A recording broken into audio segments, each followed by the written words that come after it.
If you'd asked me a year ago how life was going, I would have said something stupid like, can't complain.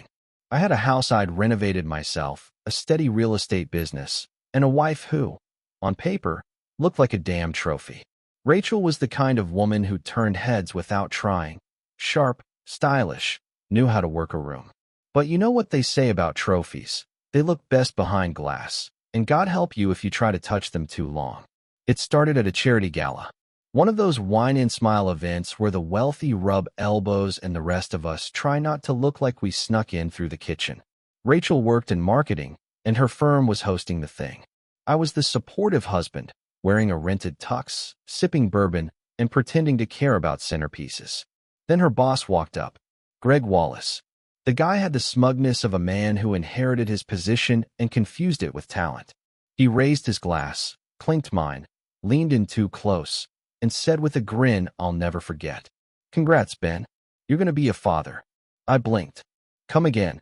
He tapped his glass to mine again. "I knocked up your wife." For a moment, I thought I misheard him. I looked at Rachel, expecting laughter, maybe a horrified correction. Instead, she just smirked. That new smile she'd been practicing in the mirror lately. The one that didn't reach her eyes. "Yeah," she said calmly. "And you won't even divorce me." No fault state, remember. The music kept playing. People were still drinking. But in my head, everything stopped. And I smiled. Not because I was okay, but because something broke in me. Something cold and focused took its place. You don't come back from that kind of betrayal, but you sure as hell can answer it. Looking back, the signs were there. They always are. But love, or whatever blend of routine, trust, and shared tax returns you call love, makes you stupid. It started small. Rachel used to leave her phone on the coffee table, screen up, unlocked. Then one day it started buzzing in her pocket instead. New ringtone, new lock screen, new password. I asked her why. She said, "Work's been crazy, you know how it is." Then came the perfume. A different scent. Sharper, bolder. She claimed it was a gift from a coworker. Said I'd like it. I said nothing. Then came the late meetings. The business trips that didn't show up on her Outlook calendar. I checked. I wish I could say I was noble enough to respect her privacy, but let's be honest. I was a husband on a sinking ship, and I needed to know where the water was coming in. I didn't confront her. Not yet. I needed more than feelings. I needed facts. So I started collecting them. I remembered she had an old iPad she used to use for Netflix.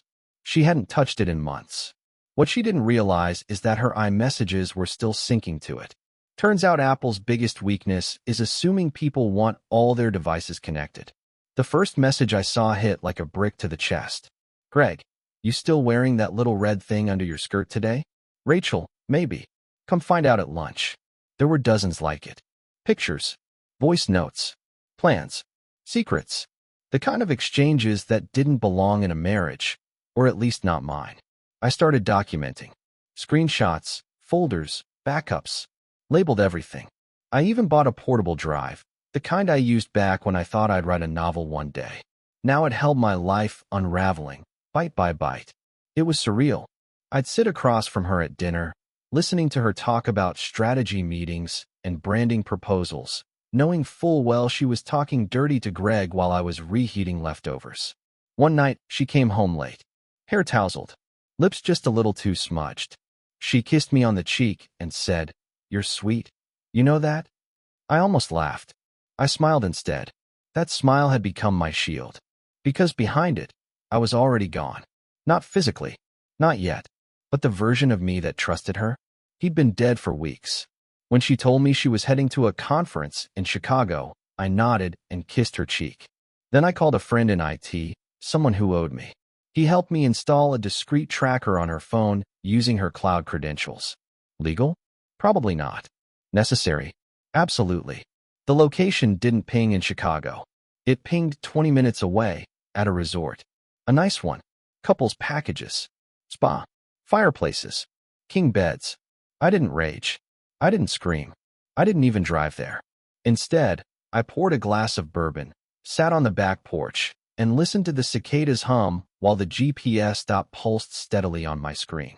I printed the receipts, the photos, the texts. I made copies and tucked them into an envelope labeled for later. And then I smiled, because I had everything I needed now. And when the time came, I wasn't going to yell. I was going to detonate that I wasn't built for vengeance. At least, that's what I used to believe. But betrayal rewires you, turns the quiet into meticulous, turns the forgiving into calculating.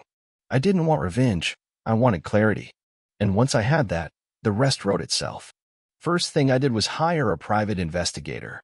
His name was Eli, an old friend from college who had left behind his law degree for something more lucrative, truth. He didn't blink when I handed him a folder of what I already had. He just flipped through it, nodded, and said, "Give me a week." While Eli did his digging, I played the game. Woke up next to Rachel, made coffee, even laughed at one of her fake stories about a difficult client. I watched her lie like she was reading a script. I took mental notes. Times. Locations. Phone calls she made on the balcony. The way she dressed up for virtual meetings. I wasn't idle, either. I started checking into our finances. Found a second savings account she'd opened 3 months ago. Small deposits, nothing major, just enough to be suspicious. I traced one of them back to Greg's company card. Rookie mistake. Eli came back with gold. Photos of Rachel and Greg checking into hotels. Footage of them at a spa, holding hands like teenagers. Dinner bills. A sonogram appointment. That hit hardest. She was really pregnant. And not once had she said a word to me about it, because it wasn't mine. Never was. I had everything. I just needed to decide what to do with it. I wasn't the guy to flip a table at dinner or throw her suitcase out the window. That would make her the victim. No, I wanted precision. I wanted the truth to hit like a slow explosion, one that nobody could outrun. I started assembling a file. Not just for me. For HR. For Greg's board. For our friends. Our neighbors. I built a timeline, backed it up twice, and scheduled an email to myself labeled, "Do not open unless absolutely ready." I looked at it like a bomb in the basement. And I wasn't quite done building it yet. Part 1. The hook. Previous content unchanged. Part 2. The suspicion. Previous content unchanged. Part 3. The investigation. Previous content unchanged. Part 4. The setup. A few days later, Rachel left town for another conference. I watched her pack her bags with all the confidence of a woman whose lies had never been challenged. She even kissed me on the cheek before she left. Said she'd miss me. I told her to take her time. The second the door closed, I went to work. First, I contacted my attorney. A quiet guy named Ruben, sharp as a scalpel and twice as dangerous when provoked. I gave him the file Eli and I had built, the financials, the photos, the messages. His eyes didn't blink once as he flipped through it. "When do you want a file?" he asked. "Soon, but not yet," I said. I need to take care of something first. Because this wasn't just about divorce. It was about exposure. About letting the truth breathe in the open air. I contacted HR at Rachel's company using a burner email. Attached were carefully redacted documents proving an inappropriate relationship between a senior executive and his direct report. No names. Just dates, expense receipts, and enough suggestive context to stir up a compliance hornet's nest. Then I prepped for the gala. Not the one from before, a different one. This one was Rachel's baby. Her pitch. Her event. A big deal client appreciation night, full of smiling CEOs, local politicians, and enough wine to float a yacht. I RSVP'd in her name, wore my best suit, and walked in like I owned the place. The venue was gorgeous. Rachel's taste, no doubt. I spotted Greg first. He was schmoozing near the stage. And there she was, radiant, glowing. The kind of glow that came from secrets and success. She didn't notice me at first. I made sure of that. I slipped behind the AV table, past the USB drive to the tech guy I'd paid off earlier, and gave him the nod. At 8:45, I said. Right after the thank you speech. I made my way to the bar, ordered a drink, and waited. At exactly 8:43, Rachel took the stage, smiling like a queen. By 8:46, the screen behind her lit up. Photos, hotel check-ins, messages, timestamps, all of it. The crowd froze. A few people gasped. Greg dropped his champagne glass. Rachel spun around. Her face drained of color. She looked into the crowd and saw me. I didn't wave. I didn't smile. I just raised my glass and walked out the front door. They say silence is the loudest response. That night, it was deafening. I didn't sleep. Not because I was anxious, but because I didn't need to. The weight had lifted. The bomb had dropped, and I wasn't buried under it. I was the one who pulled the pin. By morning, my inbox was flooded. Missed calls. Messages. Some from Rachel. Some from Greg. A few from people I barely knew, acquaintances who were at the gala and wanted to check in. I ignored them all. Instead, I brewed coffee, sat on my back porch, and watched the sun rise with a kind of stillness I hadn't felt in years. At 9:17 a.m., Rachel showed up. She didn't knock. Just let herself in with her key, like everything was normal. She walked into the kitchen, found me at the table, and stood there, disheveled and shaking, mascara streaking down her cheeks. "You humiliated me," she said. I looked up slowly. "No, Rachel. You did that all by yourself. I just stopped protecting your secret." She collapsed into the chair across from me. "You don't understand what you've done. Greg's being put on leave. There's going to be an investigation." "Good," I said. "Then you'll finally see what accountability feels like." She wiped her face with her sleeve. "I made a mistake." "No. A mistake is forgetting a birthday or burning dinner. What you did was a conscious, repeated betrayal." She tried to shift gears. Tried the voice she used when she wanted something. "Ben, please. I'm pregnant." I stared at her, dead quiet. "That's not news to me," I said finally. She blinked, stunned. "I knew before the gala," I added. "And I also know whose it is. You didn't even try to hide it." That broke her. She leaned forward, head in her hands, whispering apologies I didn't care to hear. Later that day, Ruben filed the papers. Clean. Efficient. Ironclad. The prenup included an infidelity clause, one she had clearly violated. She wouldn't get a dime more than what the law required. Greg's company issued a statement the next day. Internal review pending. Executive placed on administrative leave. Rachel's name started disappearing from company press releases. Her LinkedIn went quiet. Instagram turned private. The empire she curated was crumbling, and I hadn't even needed to raise my voice. That weekend, I went fishing with Eli. First time I'd touched a rod in over 5 years. I didn't catch anything, but it didn't matter. Because peace? It finally felt real. And Rachel? She was just a chapter I'd already finished. They say silence is the loudest response. That night, it was deafening. I didn't sleep. Not because I was anxious, but because I didn't need to. The weight had lifted.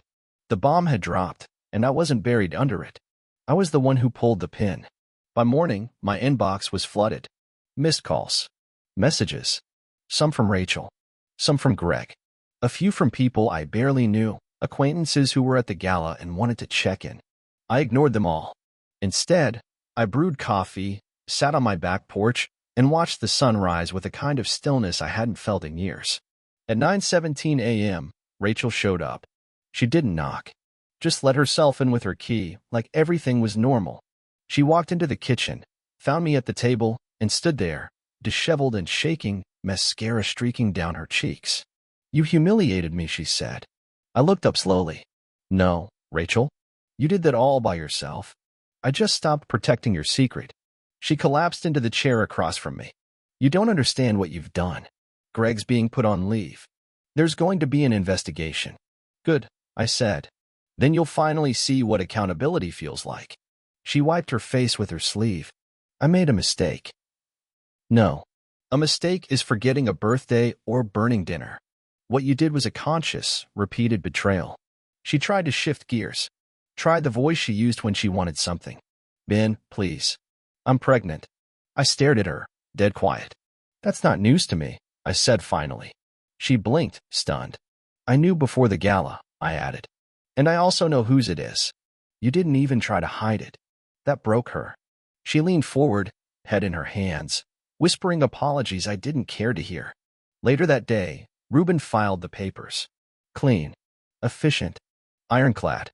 The prenup included an infidelity clause, one she had clearly violated.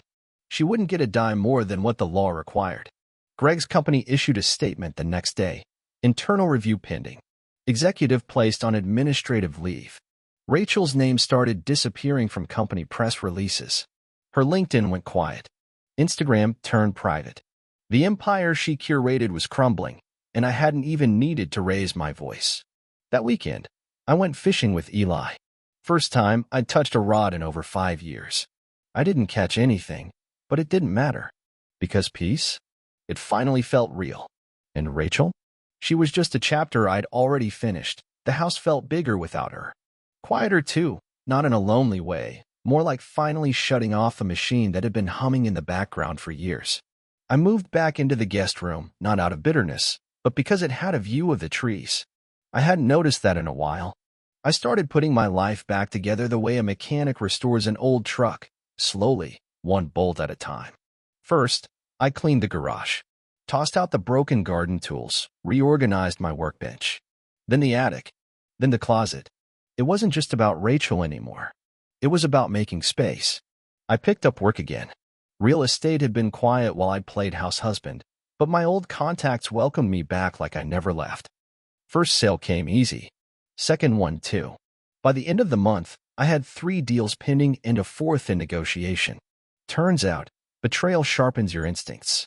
You stop second-guessing yourself. You move faster. Eli came by on weekends sometimes. We drank beer, grilled steaks, played chess on the back patio. We didn't talk about Rachel. He didn't need to ask, and I didn't feel like reliving it. Instead, we talked about dumb things, football, a guy from college who apparently went on to be a weatherman, a Netflix show he swore I'd like but I kept forgetting to watch. Then there was a call. Her name was Claire. A referral from a former client. Wanted to list a property on the outskirts of town, a fixer-upper farmhouse. When I got there, she greeted me with work boots, a paint-streaked hoodie, and a handshake strong enough to mean something. We walked the property together. She knew every inch of that land, what needed work, what could wait, where the best light hit in the mornings. She didn't flirt, didn't ask about my past, just talked about drywall and insulation and whether the septic tank would pass inspection. It was the most honest hour I'd spent with anyone in years. A week later, she called again. Not about the house. Just to ask if I wanted to grab coffee sometime. I said yes. Not because I was ready, but because maybe, just maybe, I was getting there. It's strange how something as simple as an old mailbox can remind you who you used to be. I was walking down the gravel path to Claire's farmhouse, same one she'd bought, and was slowly turning into something beautiful when I saw it. Rusty, dented, but solid. Just like the one I grew up with. That thing saw every bill, birthday card, and heartbreak letter my family ever got. And suddenly, I knew what I had to do. Back at my place, I sat down with a pen and a yellow legal pad. I wrote a letter to Rachel. Not for sympathy. Not for closure on her end. For mine. Rachel, you always liked words, so I figured I'd use them one last time. I'm not angry anymore. Not even bitter. What happened between us, it changed me. But it also reminded me of who I am when I'm not bending myself to keep someone else comfortable. You taught me what betrayal feels like. But you also taught me what survival looks like. I don't hate you. I don't wish you harm. But I don't carry you with me anymore either. You're a chapter I've read and closed, and I'm grateful for the lessons, even the hard ones. I hope your child grows up loved, and that someday you understand what it means to be truly honest with yourself and with others. Goodbye, Ben. I folded it, placed it in an envelope, and tossed it into the drawer where old receipts go to die. I never mailed it. Never planned to. It just felt good to let it out. That night, I met Claire for dinner. She had paint on her arm and mud on her boots. And when she smiled, it wasn't to cover anything up.